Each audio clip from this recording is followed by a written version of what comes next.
સ્વાગત છે તમારું જીસન એટલે કે ગુજરાતી સિનેમા ન્યૂઝના પહેલા એપિસોડમાં. આ સિરીઝની અંદર હું ગુજરાતી ઇન્ડસ્ટ્રીમાં હાલમાં ચાલેલી ઘટનાઓ વિશે અપડેટ આપતો રહેવાનો છું. પહેલી અપડેટ છે વાટ લાગે ફિલ્મ વિશે. આ એક કોમેડી અને સસ્પેન્સ ફિલ્મ છે જેની અંદર ભવ્ય ગાંધી, દીપ વૈદ્ય અને ઓમ ભટ્ટ છે. આ ફિલ્મની શૂટિંગની શરૂઆત થઈ ચૂકી છે. નેક્સ્ટ અપડેટ છે જય ભટ્ટ વિશે. તેમને નેક્સ્ટ ફિલ્મનું શૂટિંગ તો સ્ટાર્ટ કરી દીધું છે, પરંતુ હજુ સુધી તે ફિલ્મનું ટાઇટલ રિવીલ નથી કર્યું. આ મૂવીની અંદર ગૌરવ પાસવાન અને મોનલ ગજ્જર લીડ રોલમાં છે. નેક્સ્ટ અપડેટ સિદ્ધાર્થ રાંદેરિયાની ફિલ્મ જિંદગી વન્સ મોર વિશે છે.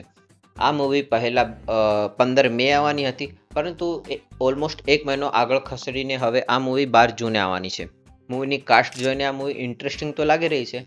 હવે તેના વિશે આગળ કઈ ટ્રેલર ટીઝર આવે ત્યાર પછી જ ખ્યાલ આવે કે મૂવી કઈ દિશામાં આગળ જશે. નેક્સ્ટ અપડેટ છે ડાયરેક્ટર ઉમંગ વ્યાસની.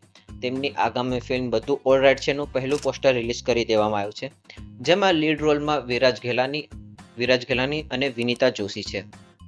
આ સિવાય મોટી કાસ્ટ છે, પરંતુ ઇન્ટરેસ્ટિંગ વાત છે કે આ મૂવીની અંદર મિહિર રાજદા પણ છે, જેમનો મીઠડા મહેમાનની અંદર રોલ ખૂબ જ વખાણાયો હતો.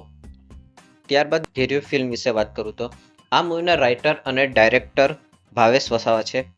આ મૂવીના લીડ રોલમાં જયેશ મોરે છે. આ ફિલ્મનું શૂટિંગ હવે સ્ટાર્ટ થશે, પરંતુ તેનું ટીઝર આવી ચૂક્યું છે અને ટીઝર પરથી લાગી રહ્યું છે કે આ મૂવી એક આદિવાસી કલ્ચરને રિલેટેડ હશે.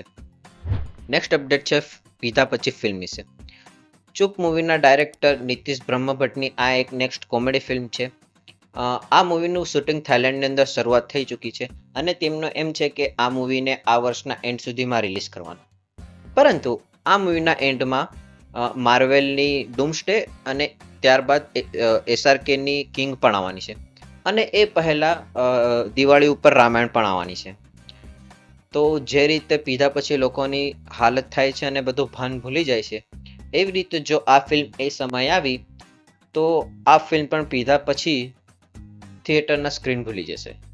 નેક્સ્ટ અપડેટ છે હેલ્લારો અને કમઠાણ જેવી ફિલ્મ આપનાર પ્રોડક્શન હાઉસ હરફન મોહલ્લા ફિલ્મ વિશે. તેમણે નવા પ્રોડક્શન હાઉસ બી સ્ટુડિયો સાથે કોલાબરેશન કર્યું છે અને આ કોલાબરેશનની અંદર ટોટલ 4 ફિલ્મ આવવાની છે, જે મોસ્ટલી કલ્ચરને રિલેટેડ હશે અને તેમાંથી એક ફિલ્મનું શૂટિંગ આ ઉનાળામાં શરૂઆત થઈ જવાની છે.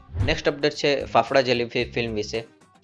આ મૂવીના ડાયરેક્ટર છે પલ્લવ પરીખ અને જેના લીડ રોલમાં છે મલ્હાર ઠાકર, પરીક્ષિત અને અભિનવ બેંકર. ફિલ્મના નામ પરથી લાગી રહ્યું છે કે આ કોમેડી ફિલ્મ હશે, પરંતુ પલ્લવ પરીખની ફિલ્મ છે, ખ્યાલ નહીં કઈ જોનરાની હોય.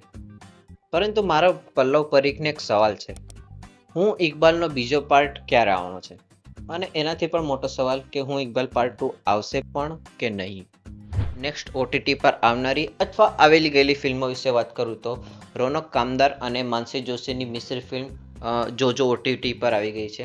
આ સિવાય વિક્રમ ઠાકોરની પણ વિક્રમ નંબર 1 ફિલ્મ જોજો OTT પર આવી ચૂકેલી છે. આ સિવાય ઓલમોસ્ટ 2 વર્ષથી રાહ દેખાયેલી ફિલ્મ જગત નવા OTT સ્ટેજ પર આવી ગઈ છે. ત્યારબાદ સૌથી વધુ કમાણી કરનાર ગુજરાતી ફિલ્મ લાલો 7 માર્ચના રોજ સોની લીવ પર આવવાની છે.